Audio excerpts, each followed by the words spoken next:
কে তুমি ধর কত ওরে বাবা রে তেরুকা সাইরু রে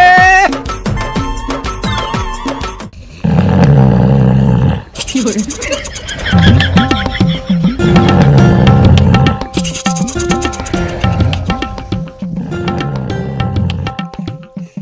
সকালবেলা ঘুম থেকে উঠে এসে আবার এখানে এসে শুইছে তো ঘুম আমি বের করছি দাঁড়া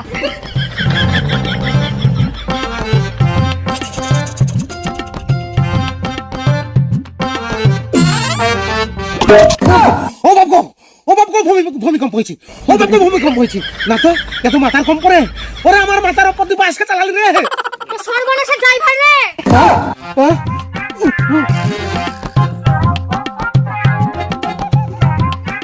মাথায় কিসের বাড়ি মারলি কিসের বাড়ি মারলি দেখতে পাচ্ছ না একটা গমলার বাড়ি মেরেছি বেশ একটা ভালো স্বপ্ন দেখছিলাম একটা সিনেমার শুটিং চলছিল সেই সিনেমার আমি নায়ক যেমন নায়িকাটাকে চুমু দিতে যাচ্ছি আর তেমনি এসে গামলার বাড়ি মেরে স্বপ্নটাকে ভেঙে দিল আমার স্বপ্নটা ভেঙে দিল নায়ক হবে তোমাকে কেউ ভিলেন নাও লিবে না আর নিজের মুখটা আয়নাতে দেখিছ বাঁদরের মতন মুখে না কেউ চুমু দিবে না চুমু খাবে না এটা সিনেমা দেখাচ্ছি তোকে দাঁড়া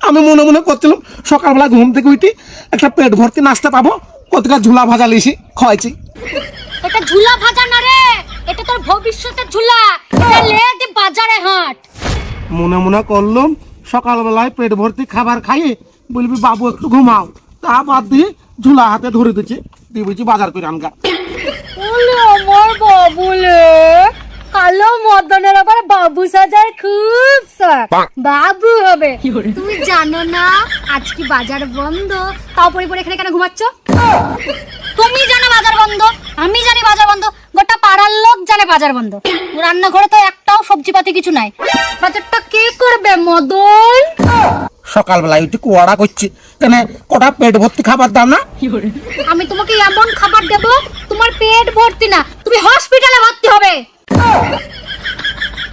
বাজার বন্ধ আমার রান্নাঘর বন্ধ হবে না কোথা থেকে পাবা আমি জানি না গাছ কেটে গলা কেটে মাটি খুঁড়ে রাস্তা চুরি করে ডাকাতি করে স্বর্গে থেকে পাতালে থেকে নরকা থেকে যেখান থেকে পারো আমার জন্য বাজারে থেকে সবজি নিয়ে আসো আর যদি খালি হাতে বাড়ি এসেছো তুমি তোমাকে আমি এমন করে ভাজবো পাড়ার লোকও তোমাকে চিনতে পারবে না তুমি কালো মদন না পকোড়া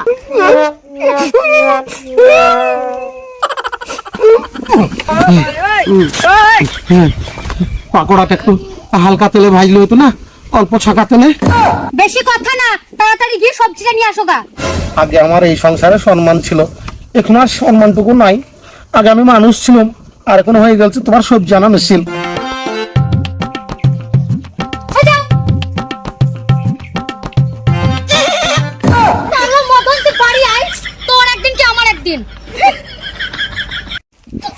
আগে আমি পড়ে ঘুমাতাম আর এখন ঘুম থেকে উঠে আমাকে দৌড়তে হয়েছে বাজারে বিয়ে শাদী হইলো একটা অ্যাপ খুব সহজেই ইনস্টল করা যায় কিন্তু আনইনস্টল করা অসম্ভব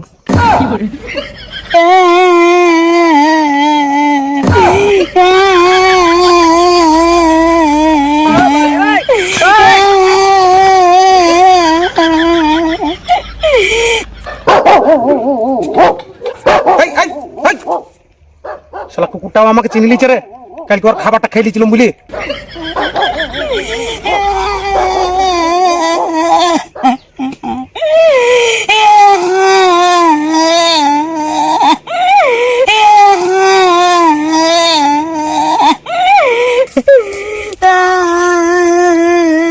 কি হলো রে ভাই কেমন করে কাঁদছিস বসে বসে একটু কাঁদন শুনি মেঘে পানিও আসছে না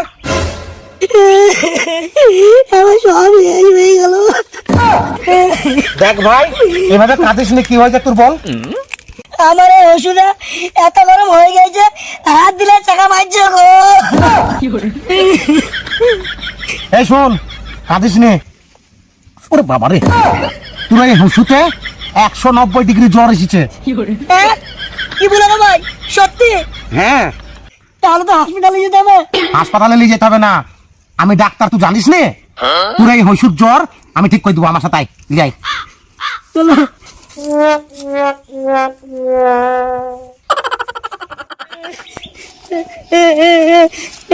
শোন, সামনে ওই পুকুর দেখেছিস? ওই পুকুরে তোর এই জ্বর ওলা হইসুটাকে নিয়ে যাই, 1 2 3 বলি 7 বার ডুব মারা গা, দেখবি জ্বর ভালো হয়ে যাবে। যা। সত্যি তো? হ্যাঁ যা, আমি বলছি তো, ডাক্তারের কথা বিশ্বাস করিস নি তোরা? বোন হাইনি মানে না, তোরা তো মানবি।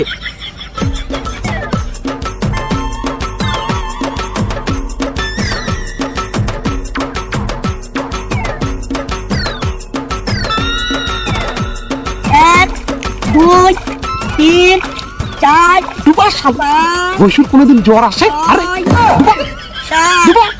কোথা থেকে পাবা আমি জানি না, গাছ কেটে গলা কেটে মাটি খুঁড়ে রাস্তা চুরি করে ডাকাতি করে স্বর্গে থেকে পাতালে থেকে নরকা থেকে যেখান থেকে পারো আমার জন্য বাজারে থেকে সবজি নিয়ে আসো। আর যদি খালি হাতে বাড়ি এসেছো তুমি, তোমাকে আমি এমন করে ভাজবো পাড়ার লোকও তোমাকে চিনতে পারবে না তুমি কালো মদন না পকোড়া। হ্যাঁ? আরে সর্বনাশ, আমার তো মনে নাই আমার বউ আমাকে বাজার থেকে সবজি কিনে আনতে বলি, যেটা টক করে যাই, নাহলে আমার বউ আমার অবস্থা খারাপ করে দিবে।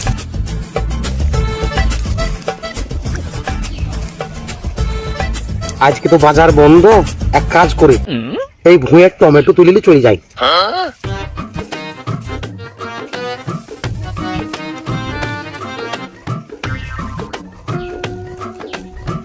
যাই, আজ আমি বেঁচে গেলাম, নাহলে আমার গেন্না আজকে সত্যি সত্যি আমাকে মারতো।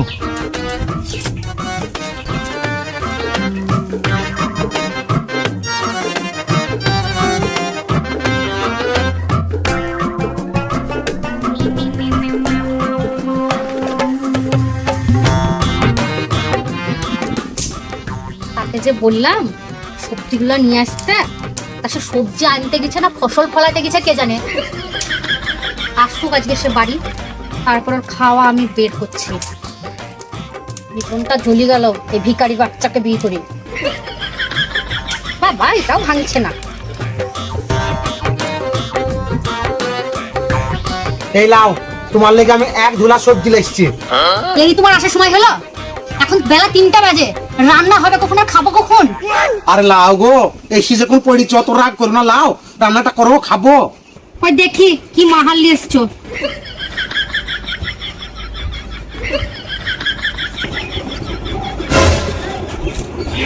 এসব কি? কেন দেখতে পেয়েছো না, গাছের টাটকা লাল লাল ঝাল ঝাল মিষ্টি মিষ্টি টমেটো। সে তো আমিও দেখতে পাচ্ছি, তা টমেটো নিয়ে আমি কি করব? চাল ডাল মশলা সব কই? কেন টমেটোলে রান্না করো না আজকে দিনটা? টমেটো দিয়ে কত কি করা যায়, আচার করা যায়, টমেটোলের স্যুপ করা যায়, টমেটোলের স্যালাড করা যায়, একটু পেঁয়াজ মিশিয়ে দেবো স্যালাড হয়ে যাবে, কত রকম করে খাওয়া যাবে ভাত। ভাত কাজে গিলবি তা চাল কই? তাইলে এক কাজ করো, গাছের ওদিকে টাটকা কাঁচকলা আছে, ওই কলা সিদ্ধ করো, তাই ভাত দিয়ে খাবো। আবার বলে ভাত খাবো তা চাল কই? আর অত রেগে যায় না তো, তাইলে এক কাজ করো, ওই গাছের কচি কচি এঁচড়া আছে, ওই এঁচড় একটা পারো দিয়ে ছোলার ডাল দিয়ে রান্না করো, ওই দিয়ে ভাত খাবো। আল্লাহ রে, এই কালো মদন গাধা মাথায় গোবর ভরা আছে, জীবনটা একবারে জ্বলে দিল। ভাত যে গিলবি তা চাল করতে কে আসবে? আর আমি রোজ রোজ গাছের কাঁঠাল আর এই কলা খাবো? আরে বাজার থেকে টমেটো নিয়ে এসছিস, এসব কি টমেটো এসে তাও তো পোকা। ও ছুরি দিল না, চুরি করে নিয়ে এসছিস? কোনো ছুরি যদি আমাকে পাত্তা দিত তাইলে তোর সাথে আর করতাম না। সব কত কালো মদন, এখনো বয়স হয়েছে, 2 দিন পর ঘাটে যাবে, আবার দিকে ছুরির শখ। যা না যা, কোন ছুরি তোকে পাত্তা দেয় তাও আমি দেখবো। আমি কেন বলবো, তুমি তো বলছো। কালো মস্কা দেখি তো, কুচি ছাপা দিতে তো এফোর অফর করে দেবো। কোথা থেকে পাবি? চাল ডাল নিয়ে আয়, আমি ওসব জানি না, আবার এমনি সকাল থেকে না খেয়ে আছি, মাথা গরম হয়ে আছে। এ দেখো শোনো, মাথা গরম করো না, আমি যে টমেটো লেসছি ওই টমেটো দিয়ে 1 গ্লাস শরবত করে খাও, দেখো মাথা ঠান্ডা হয়ে যাবে। মাথা ঠান্ডা? এই তো কোন 14 পুরুষ তোকে টমেটো শরবত খাইছে রে? আমি তো বাপের জন্মেও শুনিনি টমেটো শরবত হয়। আয় ওই পচা টমেটো শরবত কি তোকে গিলাবো? আচ্ছা ঠিক আছে, শরবত খেতে হবে না, চলো ভাত আদৌ ভাত খাবো। ভাত ভাত ভাত, এই ভাত খাই তো চাল করে। আর আজকে তো সব পুষ্টি একদম ঘর করতে যা। ওরে বাবা রে, জেরুকা শেরু রে। এই জেরুকা সেরু মানে কি?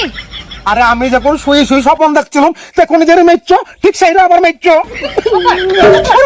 আমার জেরুকা শেরু, এবার আমি বুঝতে পারছি বুদ্ধি কম থাকলে আত্মবিশ্বাস বেশি রাখা বিপজ্জনক।